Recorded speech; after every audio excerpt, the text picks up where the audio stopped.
Olá, pessoal, muito boa noite a todos e todas, sejam muito bem-vindos e bem-vindas para mais um webinário do Instituto Nacional de Assistência Farmacêutica e Farmacoeconomia.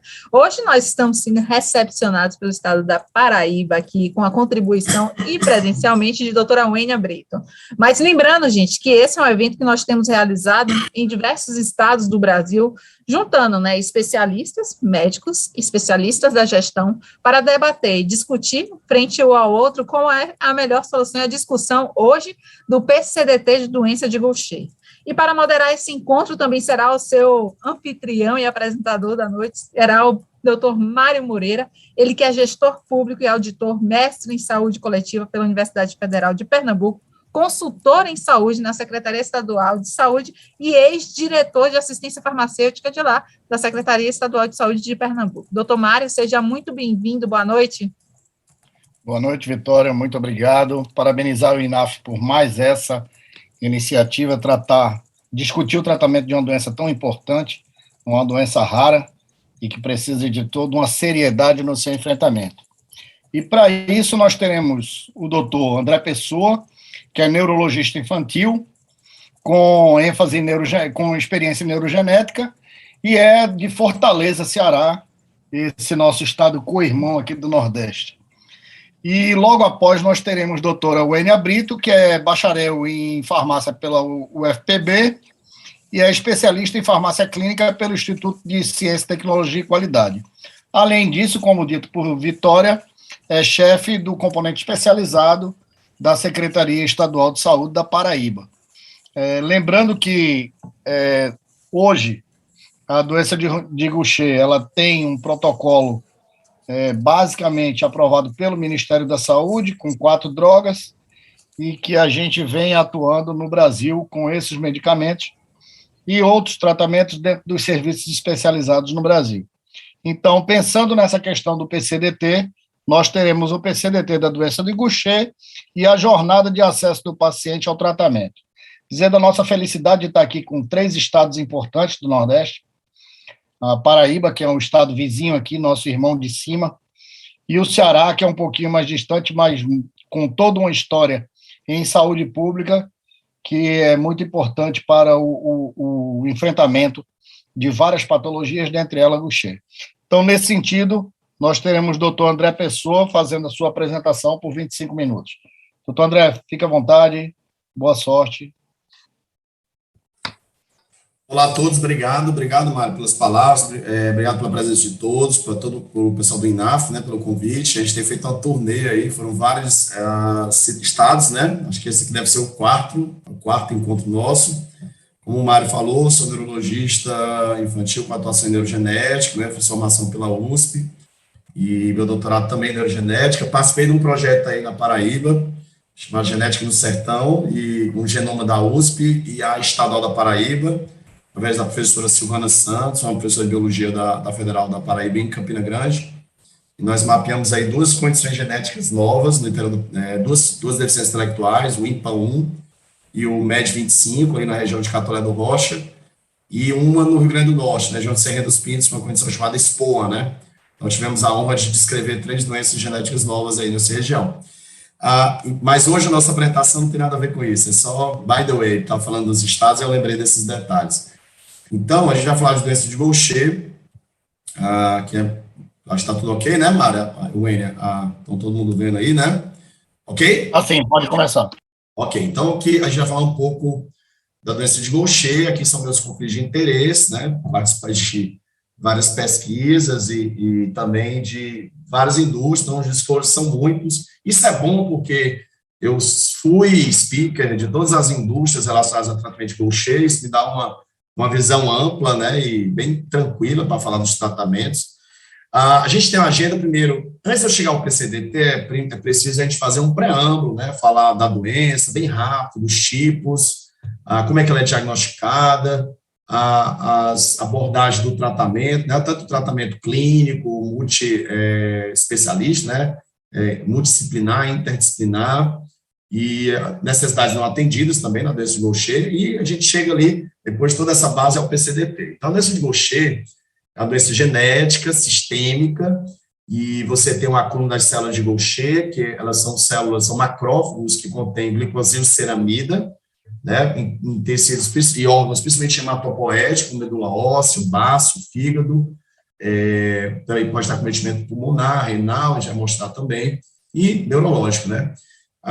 Você tem ali 3 tipos, na verdade é uma doença só, é espectro da mesma doença. Se eu tenho uma doença muito grave, se eu tenho uma deficiência enzimática, a enzima chama-se beta-glicocerebrosidase, eu tenho o tipo 2, que é essa forma muito precoce, neonatal, com muita organomegalia, com pouco envolvimento ósseo, não dá nem tempo, porque esses pacientes eles falecem muito cedo, mas o envolvimento neurológico muito precoce. Se eu tenho uma deficiência enzimática moderada, eu teria o tipo 3, em que eu tenho organomegalia, tenho envolvimento ósseo e tenho envolvimento neurológico um pouco mais tardio. E se eu tenho uma forma mais branda, por incrível que pareça, eu tenho o tipo 1, com muita organomegalia, com muito envolvimento ósseo, o indivíduo tende a viver mais, por isso o acometimento ortopédico é maior. E aí essa questão antigamente falava assim, não, é a forma não neuropática. Não, Gaucher, ele, assim, se o paciente viveu suficientemente, ele tem grande chance de ter alguma alteração neurológica.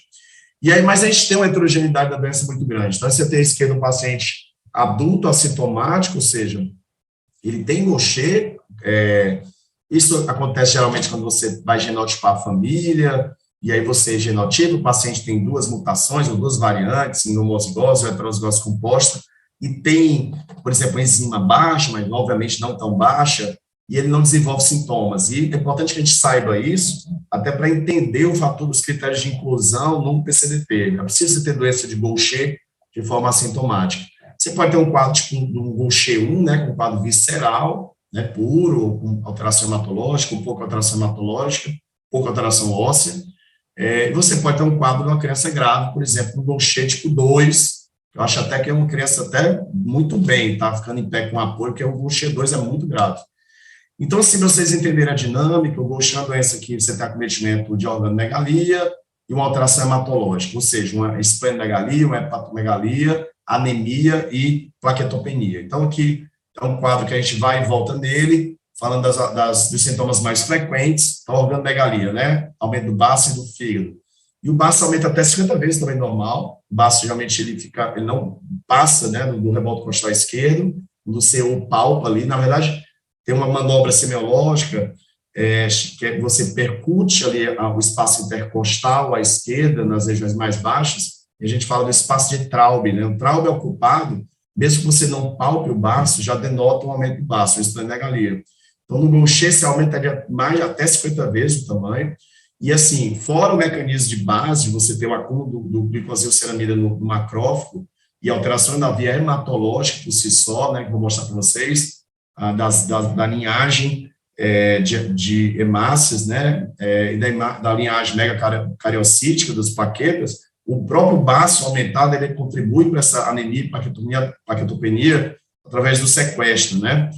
Também você pode ter alterações fibróticas irreversíveis encontradas no baço. O fígado aumenta até 10 vezes o tamanho normal, geralmente você não tem uma insuficiência hepática aguda, mas pode acontecer a cirrose, mas o próprio aumento do fígado leva a um quadro de desconforto abdominal, redução de apetite, sensação de plenitude, né, gástrica, né. Então, a imagem do baço aumentado e as células de Gaucher do baço, né, que esse acúmulo aí de glicosilceramida. Do ponto de vista hematológico, como eu já falei, você vai ter trombocitopenia e anemia, então você tem um acúmulo ali de glicosilceramida na medula óssea, consequentemente altera a linhagem vermelha, né, eu tenho a diminuição de hemoglobina, de hemácias, eu tenho anemia, fadiga por conta disso, acometimento também de plaquetas com trombocitopenia e maior chance de sangramento por alteração da hemostasia primária. Você tem aqui uma imagem de ressonância mostrando a infiltração, à direita, à esquerda, paciente saudável, e à direita, um hipossinal ali na medula óssea por infiltração. Você também tem um envolvimento esquelético, né, e aí, como o quadro está dizendo, dor óssea, osteoporose, osteopenia, osteonecrose, osteosclerose, fraturas, deformidade e retardo de crescimento em crianças, que é de um artigo, na verdade é do Gene Reviews, é a revisão que foi feita pelo Dr. Pastores, eu tive a oportunidade de conhecê-lo mais uma vez, de estar com ele, e é um cara, talvez, uma das maiores autoridades do mundo, né, doença de Gaucher. E aí a gente, vamos dissecar um pouco, né, essas crises ósseas, por exemplo, são dores em ossos longos, né, geralmente dos membros. Essas dores podem ser desencadeadas por febre, pode mimetizar uma infecção óssea, como osteomielite. Você pode detectar, você vai usar vários exames, raio-x, para você ver fraturas, para você ver osteonecrose, para você ver alterações, elevação periostal, que acontece, por exemplo, na osteomielite, mas existem exames mais sensíveis, como a própria cintilografia e a ressonância. E aqui, por exemplo, um raio-x mostrando sinais de osteoporose. A osteopenia, ela afeta tanto o osso trabecular como o cortical, pode ser localizada difusa, e essa forma generalizada pode ser determinada por uma queda, né, da densidade óssea, né, e você pode medir isso por alguns métodos diagnósticos. Você pode também ter uma osteólise, que é esse padrão aí de carcomido, né, como se fosse todo fragmentado, pequenas erosões, ou um aspecto de vidro fosco ou favo, que pode ser visto também no próprio raio-x simples.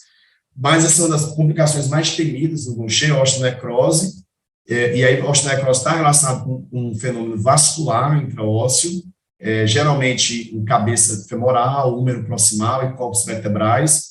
Esse padrão da osteonecrose, obviamente, é irreversível e não responde às terapias, e geralmente acontece em uma situação mais avançada da doença óssea no Gaucher. Então, a importância do diagnóstico precoce, do tratamento precoce, para que se evite essa situação, né, de você chegar a um quadro de osteonecrose.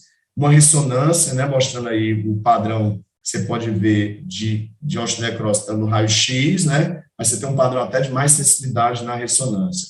A osteosclerose, denota, você vê aqui as áreas hipoatenuantes, né, aqui na cabeça do quadril, né, do fêmur, e você consegue ver isso, né, também associado a infarto ósseo. E fraturas patológicas, né, que são bem comuns na doença de Gaucher, principalmente ossos longos, né, como fêmur, húmero, o rádio ou vértebras, né, e às vezes quando tem uma vértebra dessa que tem uma fratura, às vezes fratura espontânea, você pode ter uma compressão medular, compressão radicular, como nesse caso aqui, que a vértebra praticamente explodiu, né, houve um acunhamento importante, isso, uma fratura patológica, e isso acontece na doença de Gaucher. E obviamente também acontece, para complicar a situação, alterações da remodelação. Então, o paciente, além de ter fraturas, ele vai ter dificuldade da remodelação. Esse trabalho é um artigo aqui de 2006, mostrando aqui a prevalência de sintomas ortopédicos ósseos na casuística de Gaucher, e mostrou que 50% dos pacientes têm dor óssea, 7% apresentam crise óssea, 46% osteopenia, 23% fraturas, 41% osteonecrose, 32% precisa de artroplastia completa de quadril, né? 46% dor nas articulações, 40% rigidez.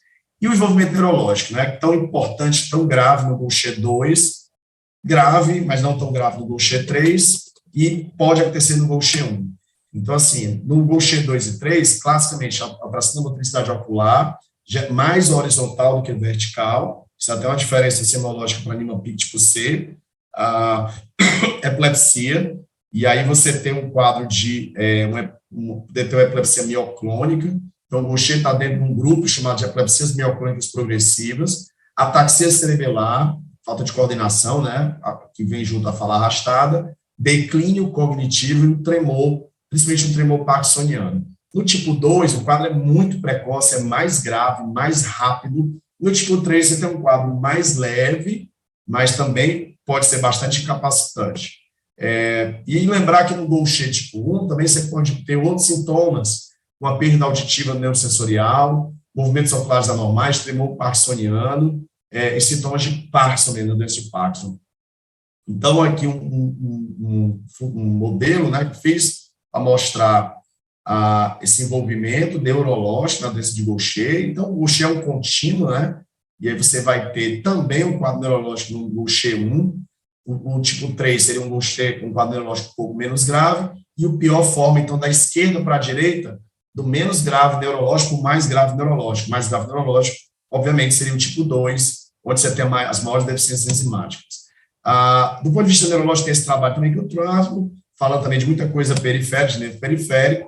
É descrito também o envolvimento pulmonar na doença de Gaucher, assim como também outras alterações, como cardíaca, e outra coisa importante, que é o mieloma múltiplo, né, que é um tipo de neoplasia, que tem sido relacionado, um dos mecanismos aventados, é que haveria um aumento da síntese de imunoglobulina. A gente sabe que o mieloma múltiplo é uma expansão clonal de imunoglobulina, e essa ativação exagerada desse clone de anticorpos seria pelo acúmulo de glucosilceramida nos macrófagos, alterando todo o sistema imune. Como é que se dá o diagnóstico de Gaucher? Então, o diagnóstico clínico, obviamente, se eu penso num quadro hematológico, organomegalia, no hepatosplenomegalia, com anemia, principalmente anemia plaquetopenia, alterações ósseas, com ou sem alterações neurológicas, com ou sem alterações renais, cardíacas e neoplásicas do mieloma, eu vou pedir a investigação, eu posso dosar a glicocerebrosidase até em papel filtro, que a gente chama de dry blood spot, mas aí eu preciso, pelo próprio PCDT, confirmar com quitotriosidase clínica, ou dosagem no papel filtro, mais quito ou mais teste genético. Mas eu também posso confirmar simplesmente pela clínica, dosagem enzimática, em leucócitos ou fibroblastos, que é mais complicado, mas é o padrão ouro, né? O padrão ouro de doença enzimática, de deficiência enzimática, é a dosagem do fibroblasto, que demanda uma biópsia de pele. Mas hoje, assim, a tendência é que o teste genético seja sempre exigido, ou pelo menos tentado, tá? Mesmo com toda a dosagem enzimática. E a gente pode usar de auxílio diagnóstico uma dosagem, por exemplo, de um mielograma, ou uma biópsia hepática de fígado, onde você pode encontrar, por exemplo, uma célula de Gaucher, e isso em situações em que você tem, por exemplo, uma dosagem enzimática duvidosa, uma variantes genéticas em VUS, né, de significado incerto, aquele reforçador substrato patológico pode ajudar. É que eu já falei, você vai monitorar o paciente através de sinais clínicos, é importante pelo próprio CDT, por imagem, por laboratório simples, como hemograma, ver o nível de hemoglobina, ver o nível de plaquetas, e, consequentemente, a função renal, a dosagem ferritina e a dosagem da quitotriosidase, tá? E a quitotriosidase é interessante porque é um marcador inespecífico de doença de depósito, mas ela é especialmente importante na doença de Gaucher, porque ela eleva-se muito, e esse mesmo marcador ele também é importante como follow-up de tratamento. Então, a gente usa também outros dois depósitos, uma própria doença de Niemann-Pick, mas no Gaucher tem uma importância maior. E aí, a técnica de imagem, assim, além do exame clínico, você mensurar o fígado, e aí você tentar fazer uma medida ali, né, semiológica, que você faz percussão, para ver ali, a partir de que momento você tem, já tem o fígado acima e a palpação abaixo, mas, obviamente, os exames de imagem, eles podem nos dar um quadro mais preciso do tamanho desse órgão, né? Então, você pode usar a ultrassom mais simples, uma tomografia ou mesmo uma ressonância, assim como também o tamanho do baço. Você pode usar o raio-x como também um método simples, barato, para tentar rastrear várias complicações ortopédicas, sabendo que existe uma certa limitação para algumas alterações. A ressonância também, ela pode ser usada com muito mais sensibilidade, mas com um custo maior, e existe esse método chamado de QCSI, que é uma análise adicional por imagem quantitativa de deslocamento químico, e ela é interessante que ele consegue ver de fases mais precoces o acometimento ósseo na doença de Gaucher, tá? Só para citar, indicações para a terapia, assim, o PCDT no mundo todo, você tem um quadro assim, alguns países só vão tratar os pacientes com doenças graves, tá? E aí, mas assim, vários pacientes começam a tratar muito precocemente, existe essa variação, e o conjunto de critérios, assim, organomegalia é importante, pelo medicamento clínico que se dá, anemia, trombocitopenia, sintomas sistêmicos, fadiga, diminuição da qualidade de vida, né? Então, a gente tem esse quadro aqui, paciente com uma carga de doença não tão grande, você tenta normalizar e manter, paciente com uma carga de doença muito grande, você tenta reverter, e quando ele reverte, você tenta estabilizar o paciente. Aqui eu já falei isso aqui também, tá? Do ponto de vista do tratamento, existiu a abordagem histórica, transplante de medula óssea, que acabou não andando, E atualmente o que a gente tem de relevante aprovado são as terapias de reposição enzimática e a terapia de redução de substrato. Lembrando da fisiopatologia desse substrato chamado glicosilceramida, tá? Eu formo a glicosilceramida através da atividade de uma enzima chamada galactosilceramida sintetase, e o inibidor do substrato ele vai agir aí, inibindo a galactosilceramida sintetase, então eu formo menos substrato, e eu posso repor a enzima análoga, né, a beta-glicerosidase, tá? Então, vamos lá. Você tem algumas coisas que são bem atendidas no tratamento, uma melhora da parte óssea, da clínica óssea, da manifestação neurológica, assim, de dor, por exemplo, e manifestação oncológica, né? Então, assim, a visão geral da TRE, né? A gente tem aqui algumas enzimas, a história, então, até 91, uma abordagem simplesmente sintomática, aí em 91 houve aprovação na União Europeia, né? E nos Estados Unidos, o Ceredase, que caiu, né? Deixou de ser usado por alguns problemas. De 94 para cá, a gente tem as enzimas que, de fato, são usadas para a terapia de reposição enzimática. Então, a primeira foi a imimucerase, que é o Cerezyme, aprovado nos Estados Unidos em 94, na União Europeia em 97, e depois, em 2010, a velaglucerase, o Vipriv, né, aprovado em 2010, e, por último, a alfa-taliglucerase, aprovado em 2012. Qual é a diferença dessas enzimas, né? Então, aqui eu vou para frente, a imiglucerase, que foi a primeira, né? Ela é produzida através de células de ovário de hamster chinês, ou tecnologia show, né? Ovário de hamster chinês. E aí, por ter uma diferença ali, né, antigênica importante, você tem uma taxa de formação de anticorpos alta, 15,6%. É uma enzima aprovada foi a primeira, né? Depois do Ceredase, que até hoje está, aprovada pelo FDA, pela EMA e pela Anvisa. A dose utilizada na maioria dos países é de 60 unidades quilo, e a infusão a cada 15 dias. A segunda, a última, né, que eu coloquei aqui em segundo, a alfa-taliglucerase, ela é produzida através de células de bioreatores vegetais, né, mais especificamente células de cenoura. É interessante que ela causa uma resposta imunológica menor do que a imiglucerase, que é de hamster chinês. E, na minha opinião, assim, obviamente, a que é a melhor de todas é a alfa-velaglucerase. Por quê?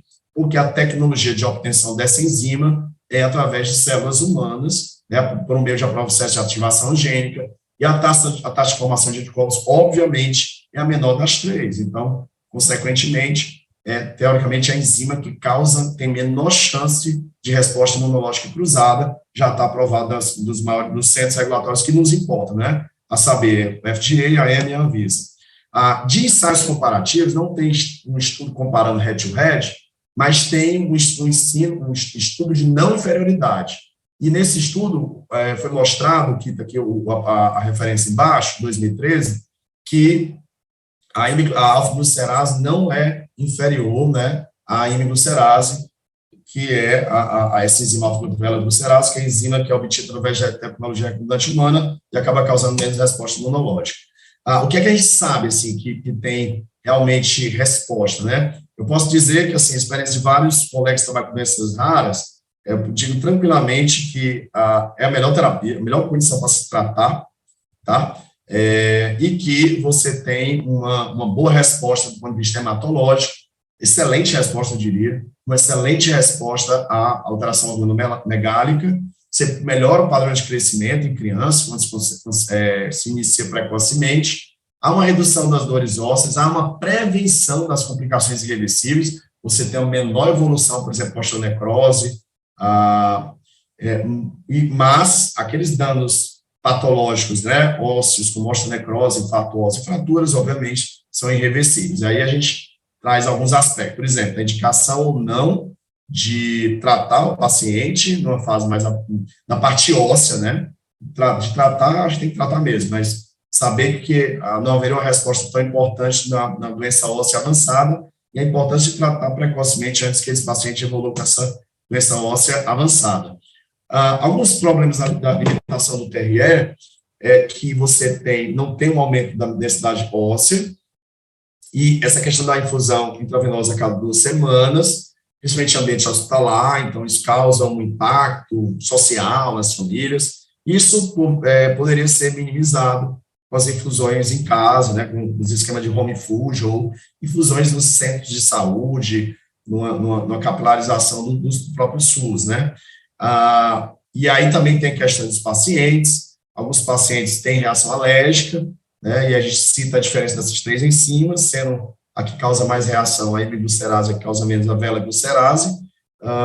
Também é descrita a questão de parestesia, formigamento, dor articular, e, obviamente, a terapia de reposição enzimática é um tratamento de alto custo, né? Aqui uma distribuição sistêmica, a questão da barreira hematocefálica, então, nenhuma das enzimas tem uma penetrância adequada, tá? E outra estratégia seria a terapia de redução de substrato, como eu já falei. Aqui está no PCDT, a gente tem 2 aprovadas, mas a que está no PCDT é apenas o Zavesca, que é o miglustat, que inibe a galactosilceramida sintetase, e ela é uma de via oral, e ela está no PCDT apenas para pacientes acima de 18 anos, ou que tem resposta imunológica importante às terapias de reposição enzimática. O eliglustat não está no PCDT, ela é uma molécula que para complicar um pouco mais, você tem que testar geneticamente se o paciente é um metabolizador lento ou intermediário, para que haja uma indicação. Se você for metabolizador rápido, essa medicação não deve ser indicada para ele. Então, o PCDT está aqui, ele é de 2017. É interessante para que vocês leiam e entendam os critérios de inclusão. Então, você tem os critérios maiores, né, o diagnóstico clínico, Gaucher 1 ou 3, ou seja, não se contempla o Gaucher 2, que é a forma neuropática aguda, grave, neurológica grave. Você precisa ter, então, todos os critérios maiores preenchidos, diagnóstico clínico, genético, o diagnóstico clínico, na verdade, de 1 ou 3, o diagnóstico bioquímico, genético, eu já expliquei. Você tem que ter pelo menos um critério menor. Então, critério menor, anemia, aí abaixo de 12 gramas por decilitro em homens acima de 12 anos, abaixo de 11 para mulheres acima de 12 anos, aí depois vai para faixa etária, plaquetas, né, plaquetas baixas, então vai ter uma série de fatores, você precisa ter um desses critérios menores, né, sangramentos, hepatomegalia, sinal radiológico de acometimento esquelético reversível com a TRE ou inibidor da síntese substrato, sintomas gerais incapacitantes, como dores ósseas, anemia, ou fadiga, impacto na qualidade de vida, crescimento inapropriado, enfim, mieloma múltiplo. Então, é bem simples, né, o PCDT, e ele fala também das enzimas, né, e assim, da questão de você poder migrar de uma para outra, caso haja resposta imunológica, certo? E o interessante falar da terapia de redução de substrato, no caso miglustat, que ficou aqui para os pacientes que têm acima de 18 anos ou que têm respostas imunológicas importantes às terapias de reposição enzimática.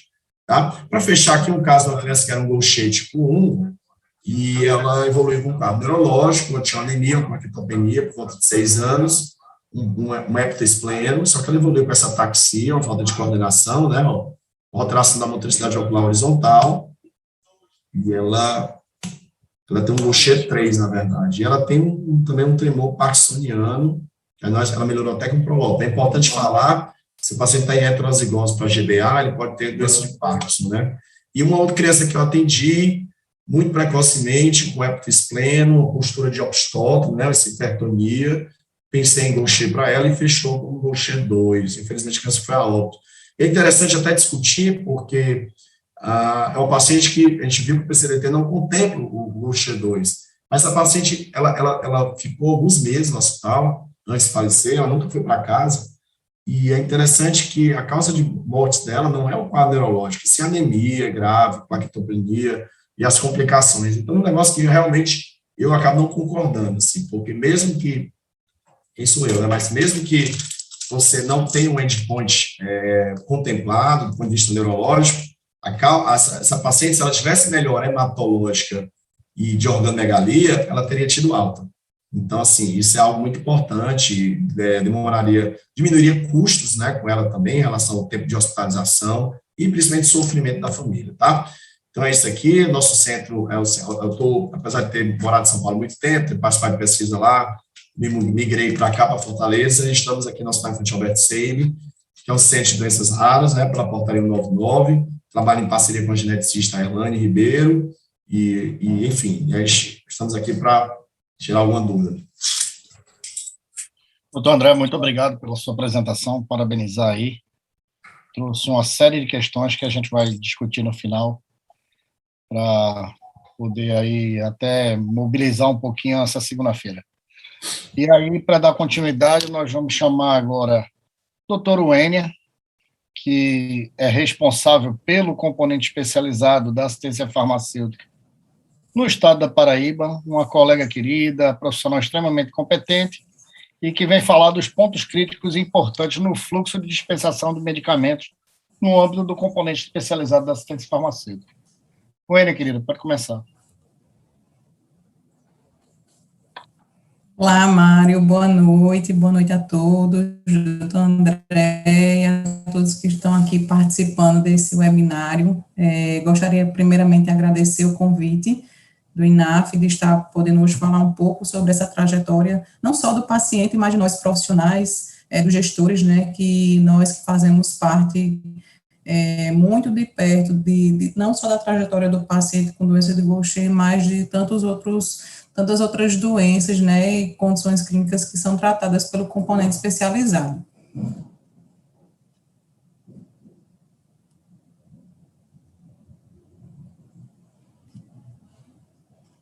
Todos estão vendo a tela projetada?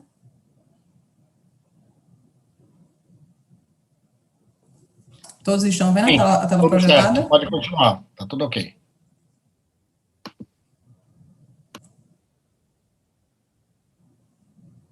Pronto, perfeito.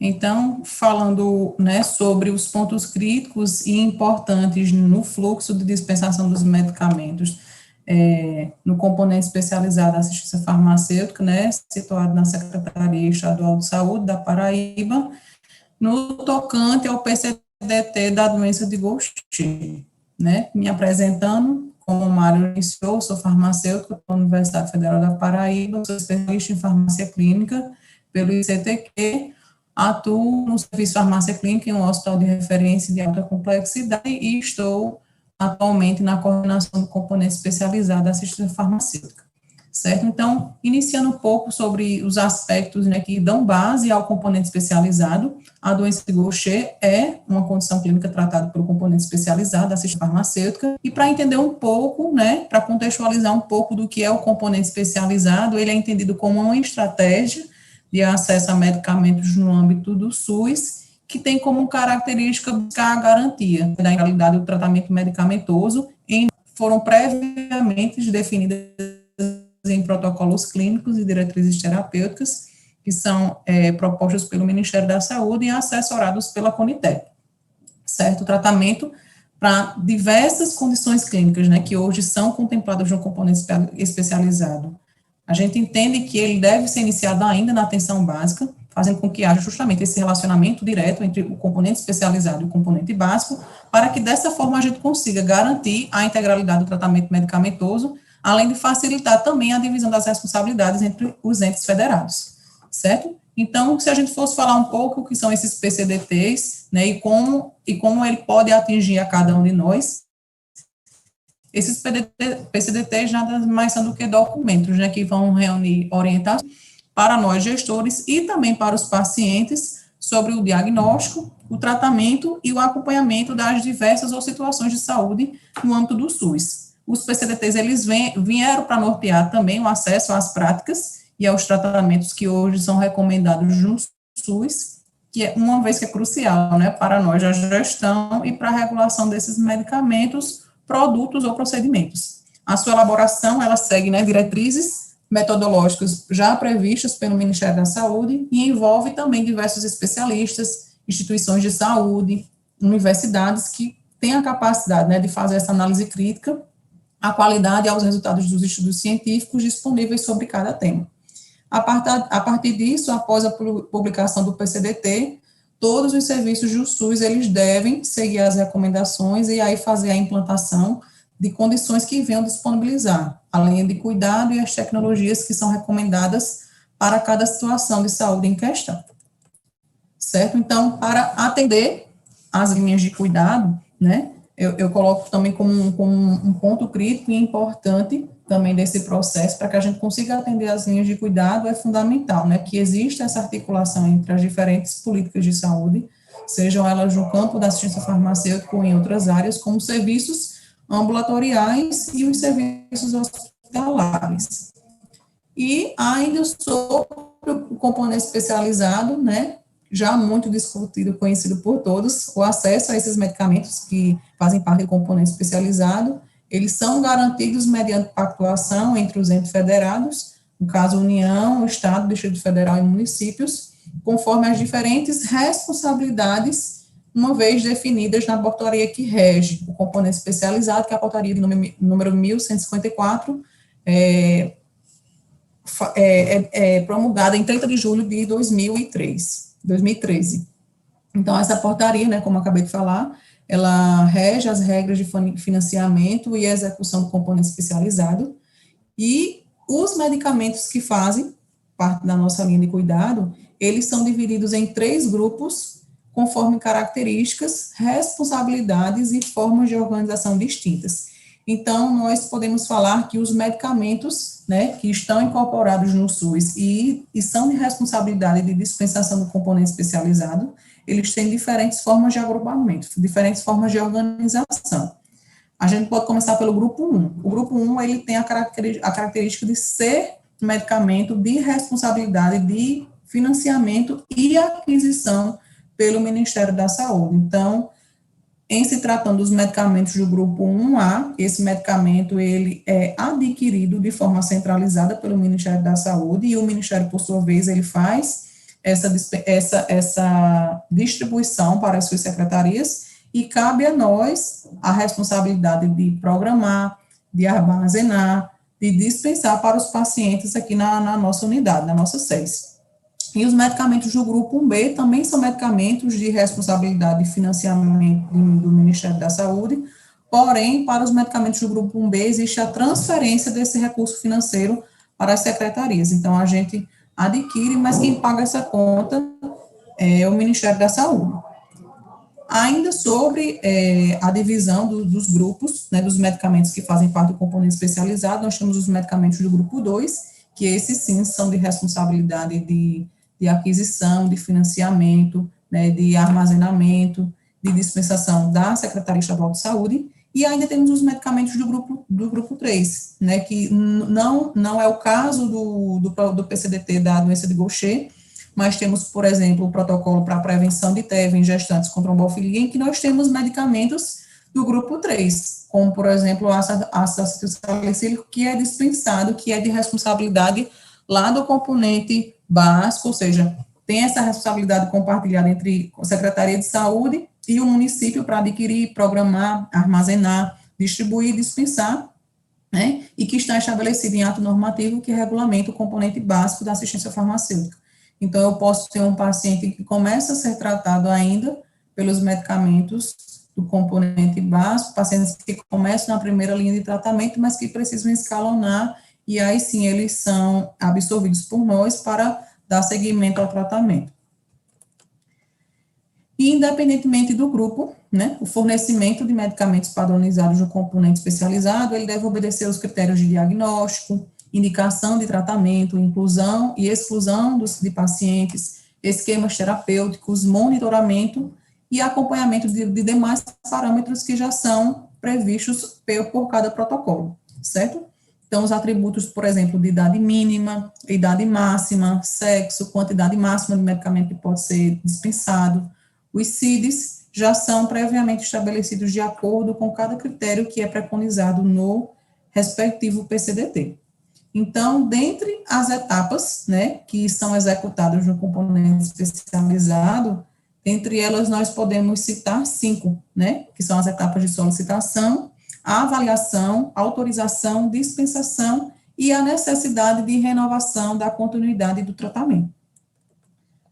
Ainda, né, finalizando sobre os aspectos basilares do componente especializado, né, é importante relembrar que a execução, né, dessas etapas ela é descentralizada e de responsabilidade da Secretaria, sendo realizado de acordo com critérios que são definidos em portaria e na legislação vigente. Então, atualmente, a gente pode ter as etapas de solicitação, dispensação e renovação ocorrendo nos estabelecimentos de saúde que são vinculados às unidades públicas, como também a gente já consegue ter essas etapas acontecendo de forma descentralizada, certo, junto à rede de serviços públicos dos municípios, mediante, primeiramente, a pactuação entre os gestores estaduais e municipais de saúde, certo? Outro ponto que é importante falar sobre o componente especializado, né, como eu coloquei aí, da excepcionalidade às linhas de cuidado, o componente especializado. Então, apesar do componente especializado possuir medicamentos para tratamento de doenças com baixa prevalência, que é o caso da doença de Gaucher, né, por ser uma doença considerada uma doença rara, nós também temos linhas de cuidados para doenças altamente prevalentes, né? Então, nós vivemos nesse equilíbrio, né? Da mesma forma como nós temos doenças de baixa prevalência, com linha de cuidado complexa, né, que é o caso da nossa doença em questão, nós também temos doenças altamente prevalentes, como as dislipidemias, né, como o próprio diabetes, né, cujo diagnóstico ele também pode ocorrer no nível de atenção primária à saúde. Então, no momento em que houve a construção do componente especializado, houve o cuidado de não restringir o acesso a medicamentos somente pela prescrição por médicos especialistas, certo? Então, um referencial teórico que deve ser utilizado para designar a especialidade médica deve ser bem embasado, né? Tão somente nos casos em que exista, de fato, a obrigatoriedade declarada no PCDT da doença em questão. Então, e por que eu trouxe esse recorte para a nossa fala de hoje? Porque isso é um aspecto que a gente tem tentado avançar desde a minha recente chegada, né? Eu, juntamente com o Felipe, vocês já me conhecer, que é o gerente executivo da assistência farmacêutica, a gente tem discutido muito sobre isso, sobre a interpretação do protocolo e daquilo que ele obriga, daquilo que ele recomenda e daquilo que ele não necessariamente especifica. Não se aplica para a nossa doença, mas isso é um ponto importante para falar sobre o componente especializado também. Certo? Então, caso o PCDT ele não faça restrição do diagnóstico, acompanhamento do paciente por especialistas, né, o preenchimento do LME e a prescrição médica poderão ser realizados por médicos que atuem em qualquer nível de atenção, desde que devidamente registrados em seu conselho de classe. Certo? Então, trazendo um pouco do nosso contexto regional, né, falando um pouco do PCDT de Gaucher na Paraíba. A Paraíba é uma das 27 unidades federativas do Brasil, né, e é dividida em 223 municípios. Aqui no estado da Paraíba, né, o componente especializado, ele é nomeado como CDMEX. Então, o atendimento ao público, as pessoas, elas se dirigem à unidade, ao serviço chamado CDMEX, que é entendido como Centro Especializado de Dispensação de Medicamentos Excepcionais, certo? Hoje nós temos 12 pacientes cadastrados na Paraíba, né, tratados em sua totalidade por terapia de reposição enzimática com amiglucerase, certo? Então, hoje nós temos 13 farmácias do CDMEX que são situadas nas gerências regionais de saúde. Nós temos a primeira gerência, que é a sede aqui em João Pessoa, e nós temos mais 12 outras gerências, né? E fora elas, nós temos ainda 4 unidades de dispensação descentralizadas em municípios da Grande João Pessoa, da região metropolitana, digamos assim. Temos ainda um centro de referência em esclerose múltipla, e temos também uma unidade de dispensação voltada aos pacientes renais crônicos e transplantados. Quanto à etapa de solicitação, ela é uma das etapas limitantes, digamos que mais complexas, porque aqui a gente precisa trabalhar em conjunto, não só com o paciente, mas com diversos profissionais. Eu costumo dizer, e sempre trago nas minhas falas, que a gente tem que cada vez mais trazer uma ideia de responsabilidade compartilhada do componente enquanto ente que realmente presta essas informações para o paciente, o quanto nós precisamos ser assertivos, o quanto a nossa comunicação ela precisa ser efetiva, trazer o paciente como agente também, não como um paciente, mas como um agente atuante nesse processo, para que ele entenda muito bem o que é que ele precisa trazer, o que é que ele precisa atentar no ato da consulta médica, o que é que ele precisa solicitar ao médico para que o seu retorno ao serviço ele seja o mais resolutivo possível, certo? uma vez que tudo que a gente solicita hoje para que o paciente ele venha ao serviço da entrada em algum processo administrativo, independente de qual seja o protocolo, tudo isso já é previsto em portaria, na mesma portaria que a gente acabou de falar, que prevê todas as regras de execução do componente especializado. Então, de modo geral, a solicitação ela corresponde, né, ao pleito por medicamentos, seja pelo paciente ou seu responsável, em algum estabelecimento de saúde definido de posse dos seguintes documentos do paciente. Então, o paciente ele precisa trazer o seu cartão nacional do SUS, ele precisa trazer uma cópia do documento de identidade, certo? Essa cópia precisa ser autenticada. Um ponto muito importante é a presença do laudo para solicitação, avaliação e autorização dos medicamentos de componente especializado, mais conhecido como LME, adequadamente preenchido. Isso é um ponto importante que eu já estou adiantando uma fala posterior, que é um ponto crítico que a gente tem hoje, a quantidade de LMEs que estão inadequadamente preenchidas ou não preenchidas, né, e nós temos alguns pontos da LME que necessitam, sim, ter um preenchimento obrigatório, e ainda esses pontos com preenchimento obrigatório muitas vezes chegam ao serviço não preenchidos, o que é um grande problema, né, principalmente quando a gente pensa na auditoria que a gente está prestes a sofrer a qualquer momento, e porque é uma ordem que a gente tem que seguir da própria portaria. Então, e isso é um processo que realmente dificulta, é um processo que realmente volta muitas vezes o paciente ao serviço, que faz ele dar muitas vindas, porque a gente precisa não só dessa sensibilização do serviço, mas do paciente e da equipe médica também que encaminha esse paciente para lá. A prescrição médica também devidamente preenchida, bem como todos os documentos que o próprio protocolo exige quando ele é publicado na sua versão final, a depender da doença e do medicamento que está sendo solicitado. E também pedimos a cópia do comprovante de residência, certo? Então, aí está todos os papéis que a gente entrega ao paciente quando ele chega ao serviço para abrir cadastro, né? Ele, atualmente, na SELE, por exemplo, ele é recepcionado por um assistente social, que vai fazer o acolhimento, vai explicar através desse guia informativo todos os medicamentos que estão disponibilizados pelo SUS, por meio do componente especializado, os documentos pessoais obrigatórios que precisam ser trazidos, LMS, laudo médico explicando, trazendo para o paciente para os medicamentos, né, que estão contidos neste protocolo, conforme a prescrição médica, e os exames obrigatórios que precisam ser trazidos para este paciente na abertura do processo.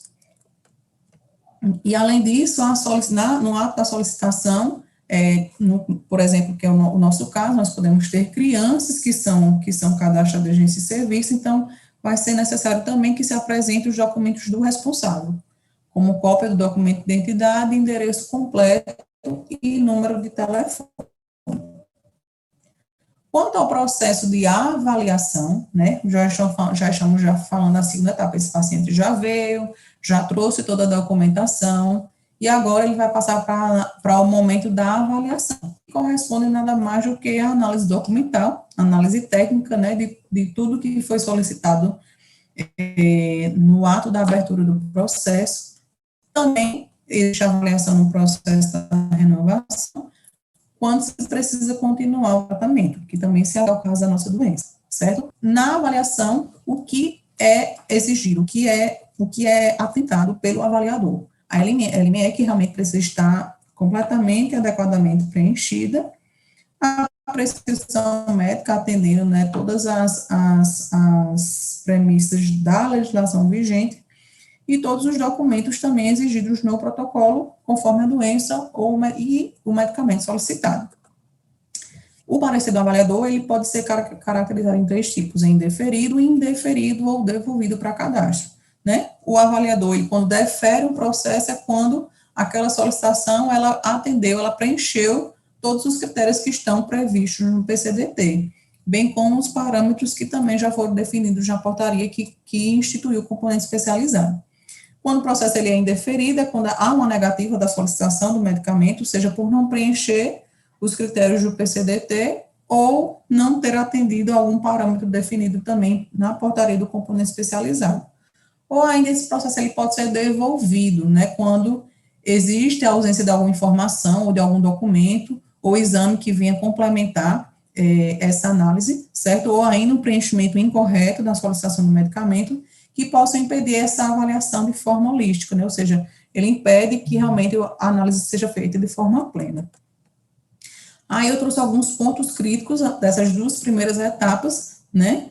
Uma vez que a gente entende que o acesso aos medicamentos no componente especializado, eles devem obedecer a critérios que já são previamente estabelecidos pelo Ministério da Saúde nos protocolos, certo? Então, digamos que o recorde em audiência seria o não cumprimento desses itens obrigatórios para a abertura do processo, sejam eles os documentos incompletos, pessoais ou aqueles exigidos pelo PCDT, LMEs não preenchidas corretamente ou incompletas, até coloquei em negrito porque realmente esse é o item número 1, ou a ausência do termo de esclarecimento e responsabilidade assinado pelo médico e pelo usuário ou seu responsável legal.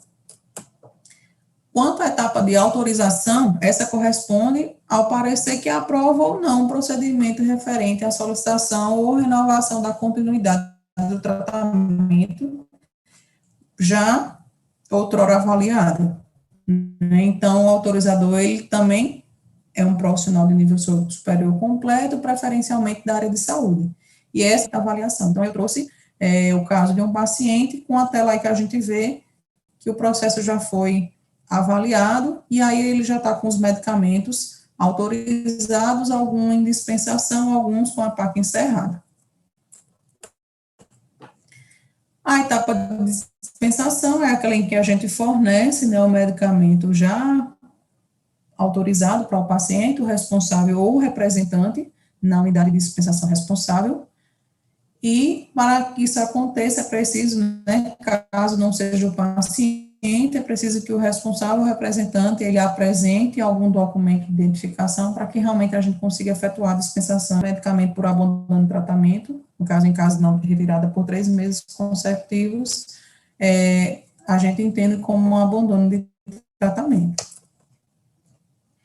Em relação à etapa de renovação da continuidade do tratamento, vão ser obrigatórios alguns documentos, que para os pacientes que já estão conosco há muito tempo já é bem do conhecimento deles. Eles já sabem, eles já têm a prática de trazer a LME preenchida com a prescrição médica, e para aquelas drogas que estão disponíveis nos nossos PCDTs, que necessitam de monitoramento e tratamento, que necessitam de algum exame de controle, esse também é instruído por nós, o componente especializado, quando existe o caso de ser exigido, uma vez já previsto no PCDT, da mesma forma, conforme a doença e o medicamento solicitado. Então, os fármacos que estão previstos no PCDT da doença de Gaucher, o imiglucerase de 200 unidades ou 400 unidades, e a alfa-velaglicerase de 200 ou 400 unidades, né? Seriam as nossas opções na terapia de reposição enzimática, todos os medicamentos do grupo 1A, e temos também o miglustat, né? Seria nossa terapia pela via oral, esse medicamento também é do grupo 1A, e ele estaria aí na classe do inibidor da síntese do substrato, certo? Hoje, 100% dos nossos pacientes cadastrados no componente especializado fazem uso da terapia de reposição enzimática, cabendo a nós, da SES, encaminhar, né, ao Departamento de Assistência Farmacêutica, a nossa necessidade trimestral de cada medicamento de aquisição centralizada. Então, né, reforçando essa responsabilidade de programar, de armazenar e distribuir esse medicamento, seja do grupo 1A ou B, é nosso, da Secretaria de Saúde do Estado. Um aspecto bem importante que o PCDT ele trata sobre a doença de Gaucher, né, ele não se detém apenas a terapia específica, né, da doença, mas ele também tenta ver esse paciente de forma holística, ou seja, ele procura tratar também essa dor crônica do paciente através de nós, do componente especializado. Ele também avalia a possibilidade de fazer o controle da osteoporose também através do nosso protocolo de osteoporose, né, do Ministério da Saúde, a necessidade do uso de anticonvulsivantes para os pacientes com doença de Gaucher tipo 3, com acometimento neuropático, também, se necessário, o tratamento com anticonvulsivantes, também com nojo componente especializado. Além também, né, da realização de aconselhamento genético ao paciente e aos familiares, o acompanhamento médico, laboratorial, periódicos, né, para que possa ser identificado e tratado qualquer necessidade, ainda de forma precoce, né, o tratamento sintomático, né, como eu acabei de falar, o tratamento com analgésicos, certo? A reabilitação para pacientes com doença de Gaucher tipo 3, a importância também do acompanhamento nutricional e estímulo à realização da atividade física, a depender da capacidade de cada paciente, né, no intuito de prevenir osteoporose, aumento de peso e a síndrome metabólica já associada à terapia de reposição enzimática. Além de vacinação, de acordo daquilo que é preconizado pelo Ministério da Saúde, e os cuidados básicos à saúde, conforme também aquilo que é preconizado pelo Ministério da Saúde, certo? E para finalizar a minha fala, também trago como outros pontos críticos a distribuição desses medicamentos, né, que eles devem seguir um período de entrega já estabelecido em cronograma na portaria, né, 1154, de 30 de julho de 2003, a mesma portaria que falei desde o início, que rege o componente especializado, o que nem sempre acontece, né, então isso pode promover muitas vezes um atraso na entrega dos medicamentos por parte do Ministério, uma vez que essa aquisição é centralizada por eles também atrasam a entrega para a gente e automaticamente esse atraso de entrega ele ocorre também para os pacientes. Então, esses pacientes que têm uma agenda já sequenciada da administração da dose, podem sofrer caso exista esse efeito menor de atrasos de entrega de medicamentos por parte do Ministério. Outros aspectos, né, digamos que farmacêuticos importantes, né, a serem avaliados, seriam os cuidados referentes ao transporte desse medicamento, uma vez que a gente não está falando de qualquer substância, a gente está falando de enzima, né, que desnatura, né, com uma temperatura inadequada, por exemplo. Então, isso é uma etapa limitante e importante a ser analisada, bem como a administração desses medicamentos, né, que precisam ser feitos no ambiente hospitalar, uma vez que esse paciente ele precisa ser monitorado pela equipe, por conta dos efeitos adversos que podem ser causados no ato da administração. E também é importante falar sobre o próprio PCDT da doença de Gaucher, né, uma vez que ele teve a sua última versão final publicada em 2017, ou seja, nós já estamos muito próximos, né, estamos há 4 anos e meio da última publicação que houve desse PCDT, o que revela a importância de uma necessidade de atualização deste protocolo.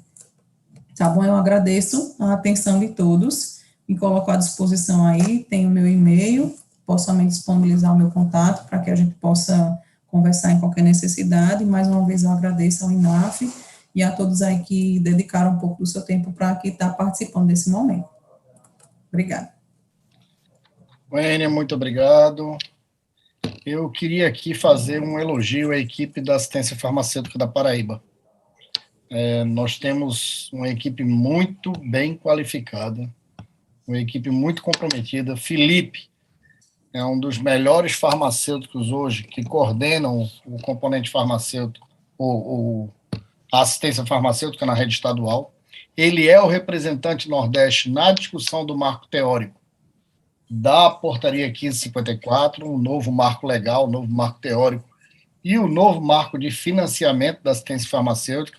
Eu era o suplente dele, aprendi muito com o Felipe nesses webinários e nos antigos eventos presenciais, né? Passamos 6 anos juntos, trabalhando ombro a ombro, e o compromisso e as pessoas da equipe dele, como é o caso de Wênia, são muito bem comprometidos e qualificados, e a tua apresentação foi espetacular. Mas aí eu trago algumas questões, inclusive para o doutor André, que são questões cruciais hoje para a gente poder estar discutindo Gaucher. Dentre elas, doutor André. Doutor André? Oi, estou aqui. Dentre as questões que eu queria discutir com o senhor e trazer como preocupação, e aí algumas coisas vão também impactar em Wênia, é o seguinte. Primeiro ponto. Alguns pacientes desses, aqui em Pernambuco nós temos 27 pacientes de Gaucher. Será que isso não é uma subnotificação da quantidade desses pacientes? Será que não há subdiagnóstico? Será que as equipes médicas estão qualificadas? Será que a traumatologia vê Gaucher como um problema de saúde ou ele só vê a fratura? Ou ele só vê um problema ósseo? Então, Com certeza, né? Boa colocação, sim. É o paradigma da doença rara, né? Então, com certeza, é subnotificado, não tem nem dúvida. Todas elas são, né? E aí, como é uma doença, ela é multifacetada, então você viu que aquele slide que eu coloquei no começo, você tem indivíduo ali com doença de Gaucher assintomático, só tem o baço e o fígado, numa região que é endêmica de Kala-Azar, que você tem anemia de forma endêmica, né? E alterações ósseas, que muitas vezes são negligenciadas, dores é um negócio altamente negligenciado, né? Dor crônica, né? Então, com certeza, subnotificado, né?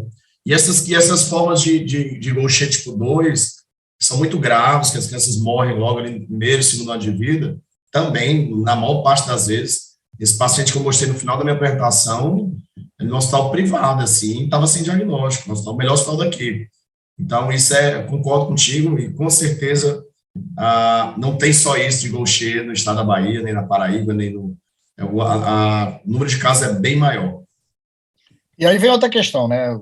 O senhor também colocou a questão da interdisciplinariedade e da multidisciplinaridade. Será que todas as outras profissões que compõem o elenco do tratamento desses pacientes estão qualificadas dentro das redes hospitalares? O pessoal da físio, o pessoal da enfermagem, o pessoal da farmácia, todos eles.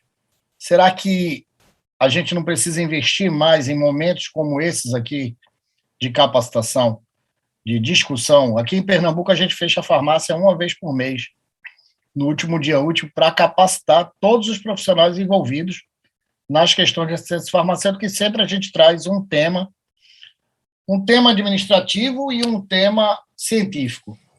Então, eu acho que a gente precisa fazer uma rotina de capacitação para as doenças raras no Brasil.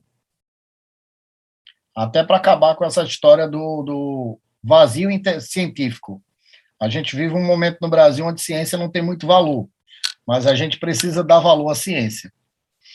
Então, eu queria chamar outra atenção aí, uma coisa que o senhor falou, que não concorda com o protocolo do Ministério. E aí eu convoco todos nós, profissionais de saúde, temos direito a contribuir com as consultas públicas na Conitec. E o que a gente vê é uma baixa adesão, e aí eu faço uma crítica aos diretores de assistência farmacêutica no Brasil. Há uma baixa adesão, inclusive, da participação dos estados nas consultas públicas. Poucos são os estados que têm contribuído e têm discutido a questão da incorporação de medicamentos e dos protocolos ministeriais. E aí, pior ainda, quando a gente vai para a classe médica. A situação é muito mais delicada e muito mais sensível. E um outro ponto que eu acho que também cai um pouco para a Wênia é a questão do desfinanciamento da saúde. Até 2016, 2017, a gente vivia o subfinanciamento da saúde. Com a emenda constitucional 95, que proíbe novos investimentos em saúde agora pelos próximos 19 anos, a gente vive o desfinanciamento, né? Nós temos tido corte sistemático do dinheiro do SUS e um problema que está acontecendo hoje, é uma realidade, pode perguntar ao N aí que não é mentira, o Ministério não está abastecendo a gente com medicamento de Gaucher. O Ministério não está abastecendo a gente com medicamento com imunoglobulina.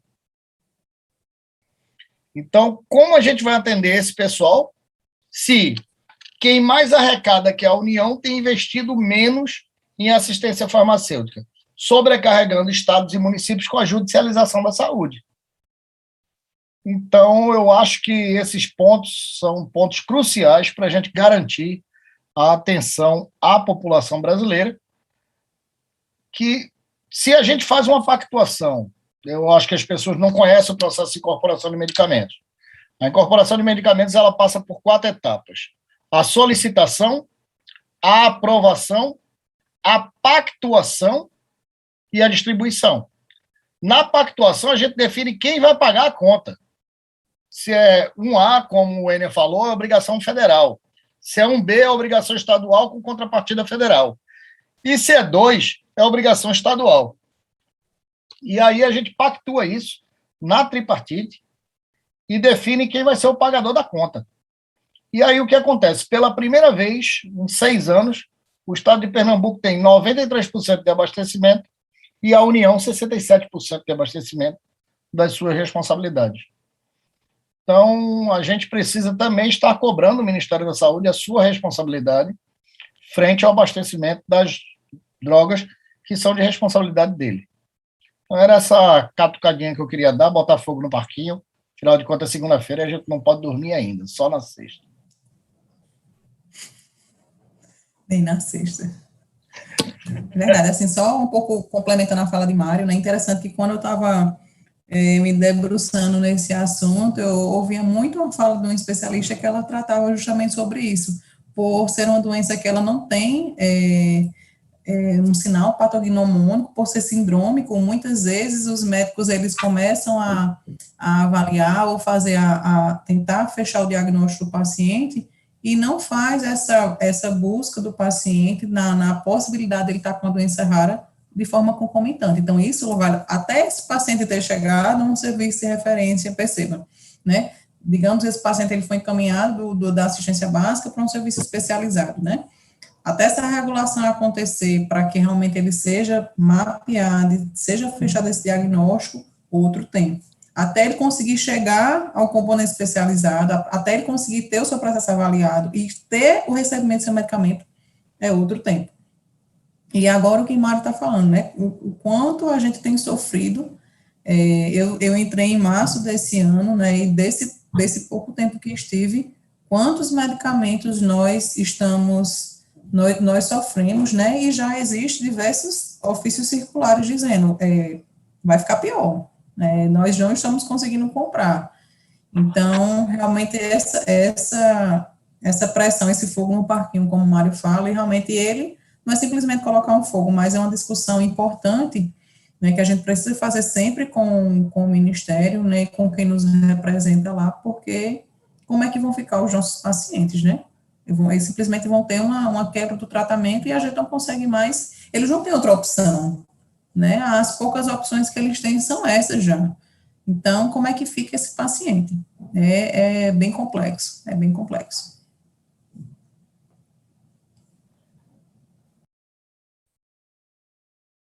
Pessoal, eu queria chamar a atenção novamente, a gente precisa da participação do maior número de profissionais na consulta pública.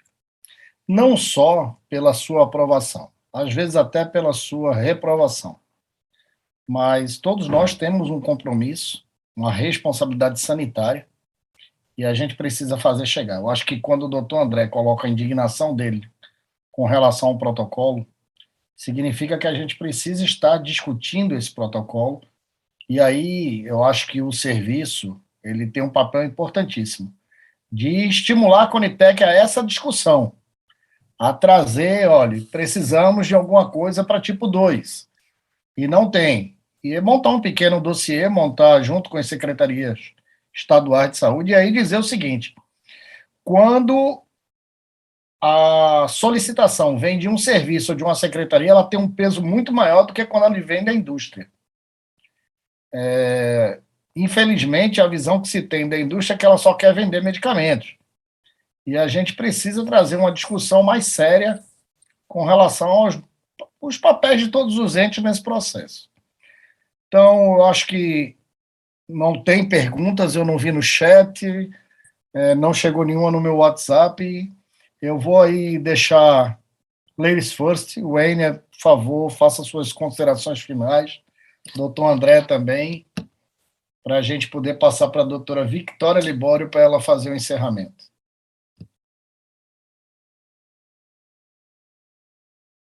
Wayne? Oi.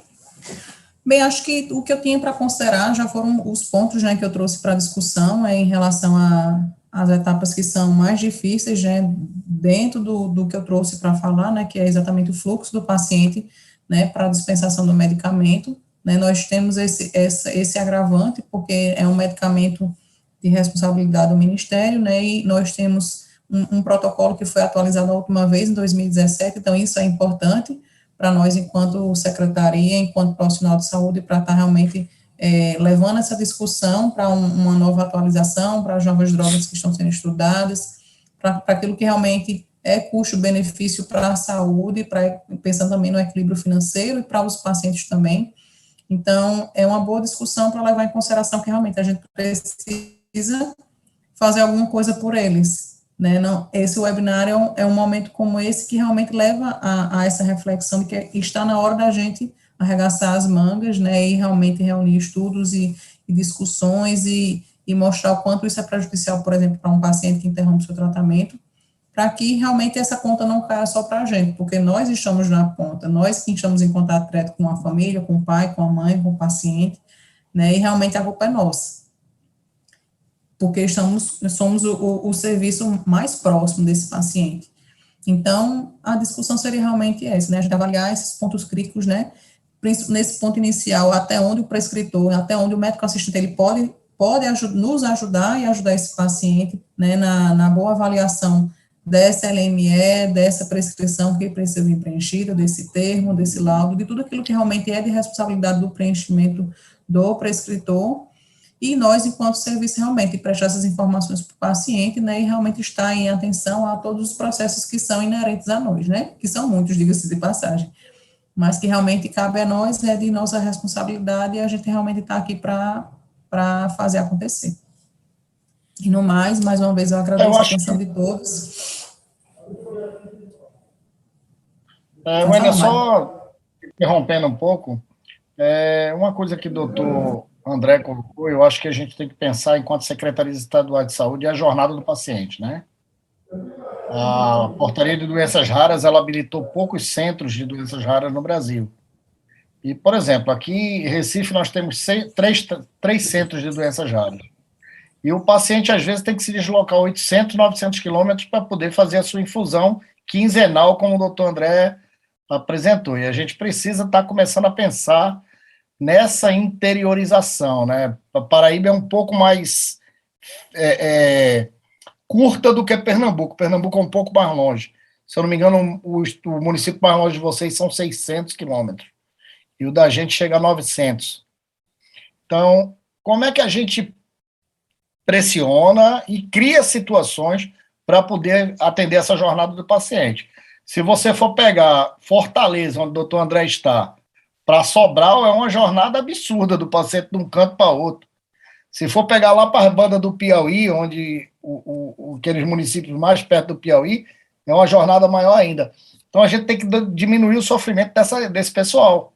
Pensar no conforto e na segurança do paciente e na adesão ao tratamento, porque a cada 15 dias é uma jornada pesada. Aquelas crianças que o doutor André apresentou para quem tem filho pequeno feito a gente, é um sofrimento para a família, é um sofrimento para a criança, é uma dificuldade até para sobreviver, porque as viagens não são curtas, são viagens longas, as pessoas têm que deixar de trabalhar para cuidar das crianças, para estar dando esse acompanhamento. Então, a gente tem que pensar de forma social, econômica e de desenvolvimento de rede de saúde. Então, vamos ver o que a gente consegue pensar juntos. Aí, Pernambuco, Paraíba, talvez trabalhar em rede para a gente fazer essa discussão de forma mais qualificada. Esse ponto que você está discutindo é algo que é muito importante, né, e que a gente já trata desde que eu estou aqui nesse tempo com o Felipe, né, que a gente não tem realmente um centro infusional, nós não temos um centro de referência, por exemplo, para a doença de Gaucher. Então, realmente, eu penso muito na trajetória desse paciente que vai e volta, e na viagem que ele tem que fazer para buscar o seu medicamento também. Então, um ponto que a gente já tem avançado aqui, fico feliz de você ter falado, é que realmente nossas farmácias também, elas fecham uma vez por mês, e desde outubro, mais ou menos, eu também tenho utilizado esse momento do balanço, como a gente chama aqui, que é o expediente interno, para a gente tratar de assuntos administrativos, mas também são momentos que eu tenho começado a chamar os laboratórios, para passar a fazer essa reciclagem, né, essa educação continuada que a gente precisa ter, o entendimento da doença, dos medicamentos, para que realmente a gente possa estar empoderado, né, de todas as doenças que a gente lida todos os dias, seja na leitura, seja na dispensação do medicamento, para que nós sejamos realmente esses agentes ativos, né, mentes pensantes, sobretudo nesses momentos, né, de melhoria e de avanço. A gente entende que todo processo de mudança ele não é fácil, nem rápido, mas que sim, isso eu acho que é uma grande necessidade, né, e luta que a gente vai tentar carregar de realmente de tentar criar algum centro de infusão, alguma referência que esses pacientes possam ter para que realmente ele facilite a vida desse paciente. Mas a gente sabe que realmente não é fácil. Né? Só para ter o conhecimento, aqui em Pernambuco a gente colocou a obrigatoriedade da educação em saúde no termo de referência e no edital da compra do medicamento, tá? Então tá lá dizendo que quem quer vender medicamento em Pernambuco, tem 2 cláusulas aqui em Pernambuco, que a gente tem uma lei que se até 22 dias o medicamento vencer, a gente tem direito à troca. E quem quiser vender aqui tem que fazer educação em saúde gratuita. Então, esses 2 termos estão dentro do edital da gente. Então, isso é muito positivo para garantir e dar sustentabilidade com relação a isso. Doutor André, fique à vontade para as suas conclusões finais. Não, obrigado, Mário, pelo convite. Na verdade, é uma turnê, né, como eu falei. Acho que é a quarto encontro. Tem sido um prazer ter participado também com mais um encontro. Dizer que é importante essa interação. Desculpa aí, Fernando. Eu estou falando 2 reuniões ao mesmo tempo. Eu vou entrar agora na reunião da USP. Eu participo da reunião e eu vou... Então, é o seguinte, é um prazer estar com vocês. Também que eu estou num momento bem tenso aqui. Eu acho que essa interação é fundamental. Aqui em Fortaleza a gente tem a Mariana, que é do COASF, e a gente tem essa sincronia. Vai haver o evento aqui. Eu não falei para o pessoal daqui ainda. Aqui a gente tem essa questão da infusão domiciliar, tem acontecido, tá certo? E muito pela questão da indústria, que tem que dar esse suporte, né, Mari? É uma coisa tão óbvia, né? Você melhora a qualidade de vida, melhora a adesão, melhora o tratamento. Existe muita falha diagnóstica na questão de... É muito complicado, né, para uma família humilde, né? Uma criança, por exemplo, com polisacaridose, que vê um menino grave, e eles se sentem desestimulados, né, a ficarem vindo a cada 15 dias, né, tem um BPC ali, uma miséria, né. Então, a gente tem muito problema, né, Mário e Wayne, a gente sabe disso, eu concordo plenamente com as palavras do Mário. É difícil, né, assim, e é como as doenças órfãs, né, que é a questão de serem raras, de poucos profissionais terem interesse, os pacientes ficam muito chateados. Hoje mesmo eu tive uma mãe que desabafou, assim, que passou com não sei quantos médicos, não era do cheiro, outra coisa, era para Deville, uma coisa que nem é tão...